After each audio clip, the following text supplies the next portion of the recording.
Good morning, good afternoon, and a very good evening to you all, ladies and gentlemen, and welcome back to Metal Gear Rising. And you're here with Morris, and at the end of the last part, we just finished the sort of prologue section, and now we're back into demo territory. I promise it'll be better than the last time, which was not good. See, look at this, it's already just, the skill level has improved, trust me. But like I said in an earlier episode, this is going to be a lot of fun to kind of... Whoa. Is that grenade going off, or is it just going to float there forever? Nah, it's just going to float there forever, cool. Ah, shit.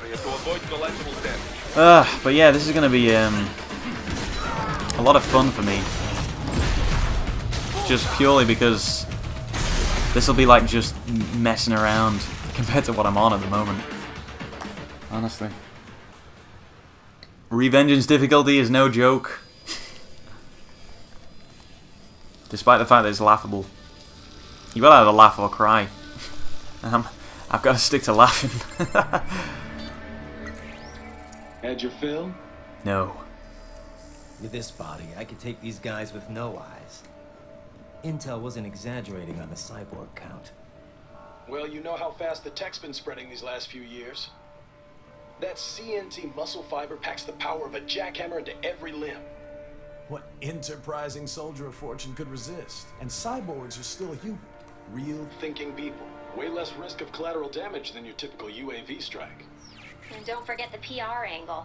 Nations start playing Frankenstein with their troops, and the public goes nuts. PMCs, on the other hand, are off the ethical radar. Are you saying the public wouldn't already be going nuts? PMCs and official death tolls.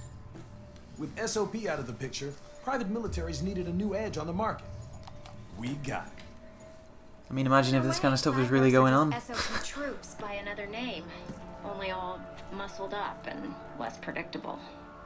But it makes you wonder, where'd Desperado find these guys? I'm not complaining. They're like walking vending machines. Right. Vending machines full of blood. Please, Kevin, a little professional courtesy here. Come on. People who terrorize and take innocent lives for money.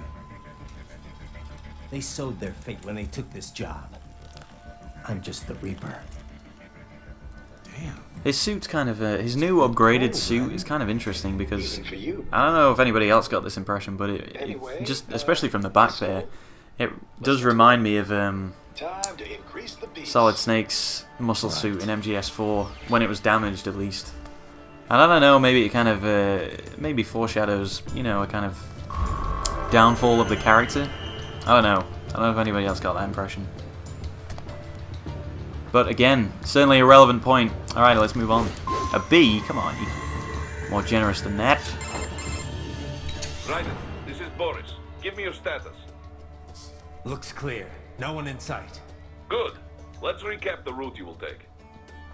As I said, run in a straight line. HQ is in the refinery along the coastline. Tolsayev has been spotted there using satellite photography. Also on site, Mistral, a Desperado captain. Oh, snap. Go through the city, cross the bridge into the old town, then head down to the rear of the refinery. Still, I think they anticipate us. They will probably have a grand reception awaiting you at the old city. Just the way I like it. Do not let your guard down. It's kind of weird that he changes his voice many times throughout this game. Sometimes it's Grizzly, sometimes it's not. And then other times it's Grizzly again. But you know what? It's fine. I think he kind of pulls it off. Despite the fact that we clearly know it isn't his real voice. Hostiles in the lower corridor, I see. Try to flank them, or approach from behind. Well, how will I ever approach from behind? Oh!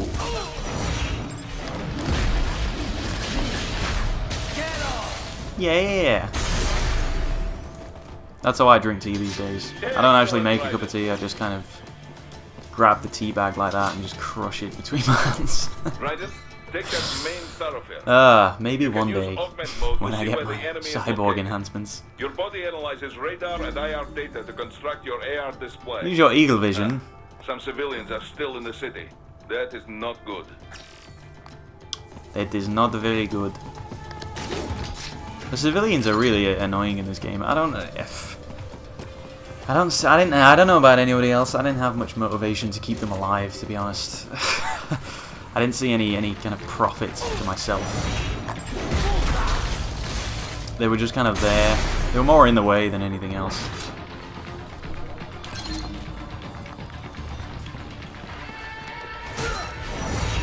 But I guess I'll get this one. Would you please slice this guy properly? No, it's just a straight slash down there.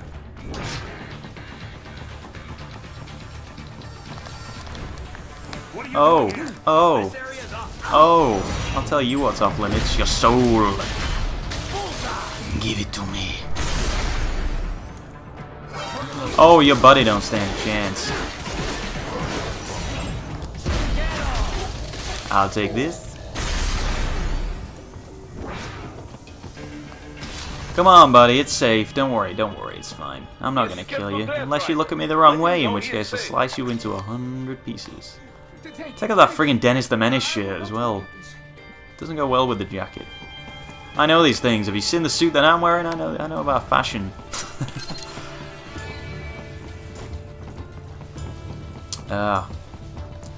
I'll try and remember where a few of the items are, but like I said in the first episode, we're not going to be going for like 100% run through here. Because it is very time consuming. And it's not like I'm going to be... Is there anything this way? No. It's not like I'm going to be playing through 100 times. I am going to be doing the DLC though. Maybe not straight away, but... well, why am I hanging around out here? But I will be doing that at some point. Any more boxes that I should be looking at? No. Cool. I love the way they introduced the gecko as well. Regardless of the kick-ass soundtrack, they kind of they throw it in without really telling you it's going to happen, warning you it's going to happen. It's just kind of everyone knows that Raiden versus Gecko is going to be fun. It's kind of saying, look, Raiden doesn't need any tutorial about how to beat Gecko. Okay, he did like 1,000,000 times in MGS4, and I like that. And they are really easy to defeat. It's the second enemy you come across, you know?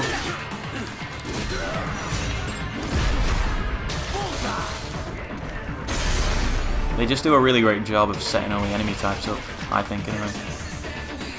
Oh!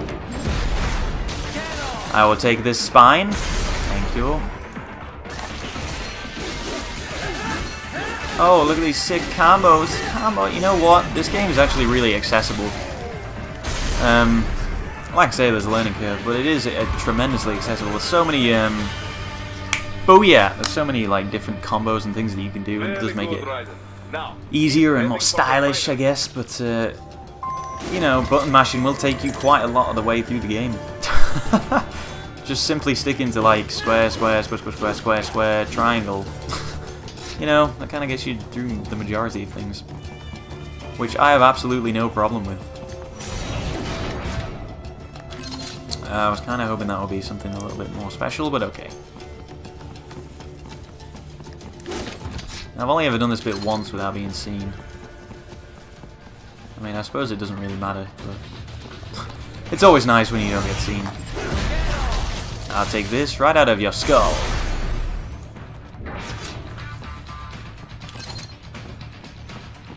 And you get a few extra cheeky points for doing it as well. Thank you. Slice and dice. Is there another gecko? Yeah, I thought there was. I thought as much. Oh! Ooh, yeah. Now, one thing I did want to note, actually, while I'm playing this, is there is, as I've mentioned, you know, story-wise, it's perhaps not quite as thorough as you expect from a Metal Gear. Whoa, from a Metal Gear game, but there is a hell of a lot of story kind of presented to you in the cutscene. Sorry, not in the cutscenes. In the codec conversations. There's one trophy for getting, you know, most of them, and I actually think it's worth sort of listening to a lot of them, because it does reveal a lot of plot points that maybe they just didn't have ample opportunity to put in the sort of main cutscenes, I guess. Boom. Like, they actually explain about the gecko, you know, being irrelevant for this time period. Whilst it's been upgraded slightly, you know, it's still it's no match for Raiden. So yeah, I would recommend. I mean, I didn't really do it going through. I mean, I rented the game. I didn't want to spend too long on it listening to codec calls, but you know, I think for any sort of new players, definitely take some time to just call up everybody now and again, you know.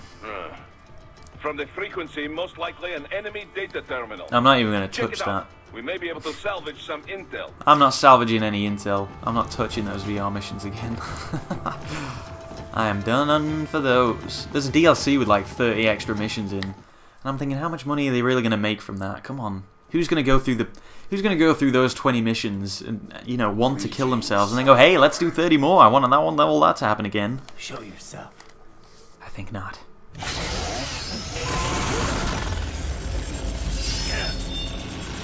Getting hit in the chin is also a running theme. I don't know what the significance of that is, but whatever, it looks cool, right? Look at this freaking cyborg chainsaws, can just slice through buildings. I want to get me some of that.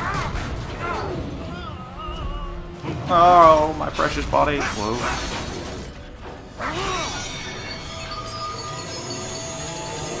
Behold! Another one of the more interesting characters. Probably third, actually, behind Sam and obviously Raiden as well. I am IF prototype LQ84I. IF prototype. Interface prototype. All autonomous UGs feature high-level onboard artificial intelligence. An additional prototype interface enables verbal communication. I possess an intellect far beyond human reckoning. You don't say. Okay then, what's the meaning of life? Why are we here? Knives. I am here to kill you.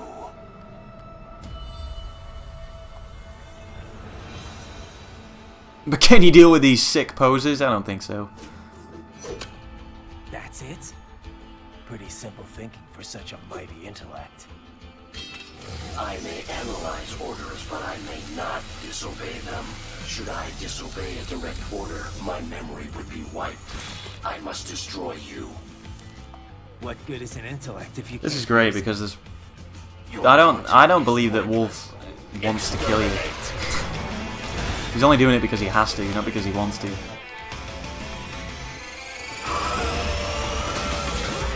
Which is great. Makes for a nice boss.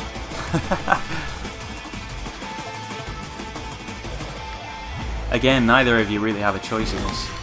I don't think Raiden would, you know, if Raiden could avoid this battle, I'm sure he would do. Oh. Pretty sick when you get those just defends in. So yeah, this will go a lot quicker than the last time. Oh my god, I had such problems with it. Unbelievable problems with it. If you don't master the parry by this point, then you're fucked. I think that VR mission actually explains it though. It's just I chose not to do it the first time I went through this, so no wonder I got battered. I mean, this game does have its fair share of problems. I mean, I don't think first and foremost, the one that springs to mind is the camera. I mean, yeah, it's not much of a problem on like normal and hard and that. But I mean, if you're bothered about doing the harder difficulties, that's when that kind of problem really sort of starts to affect you a lot of the time on the harder difficulties, and especially during the VR missions. Your worst enemy can sometimes be the camera rather than anything on screen, because it will just mess with you. And the lock-on system isn't fantastic either. I mean, I don't really appreciate lock-on systems that automatically go to the enemy that's furthest away and least dangerous. You know, that's not a great system. But to be honest, considering the problems they had during development, I think they've done a fantastic job with this overall, you know. And you know, they've really sort of cemented an audience for the inevitable sequel as well, you know. Which is great, I can't wait for it. I'm really pleased. Because you know, initially I was skeptical, but, you know, I'm pleased with how it turned out. I want to like all the Metal Gear games, you know. Oh, you just can't handle it.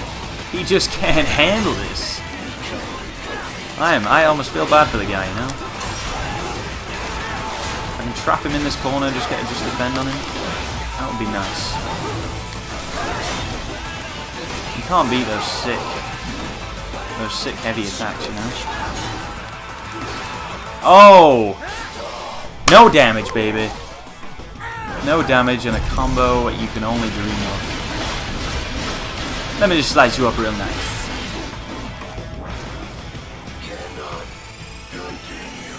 Yeah, you're telling me.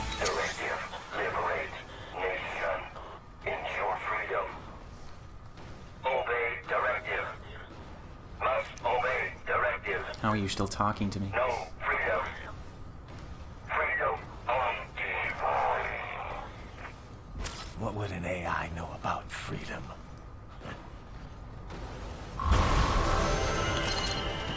Sweet! I think that's about as many points as you can get for that battle. So I'm happy about that. Oh god, these friggin' doors. These are your worst enemies. Sometimes they just don't go down. You sit there clumsily slashing away at them. Anyway, what time are we on? Wow, it went on a bit longer than I planned. But hey, you know what? Good fight. I think you'll agree, dramatic improvement on the last time. But yeah, I gotta pause it for now, guys. But thank you once again very much for watching this episode of Metal Gear Rising. This playthrough is going pretty well. I'm enjoying it. And obviously, if anybody has any points, I'm interested to hear what people think of this game overall. You know, I'm hoping to throw up, you know, some kind of interesting discussion points. Hopefully I have done.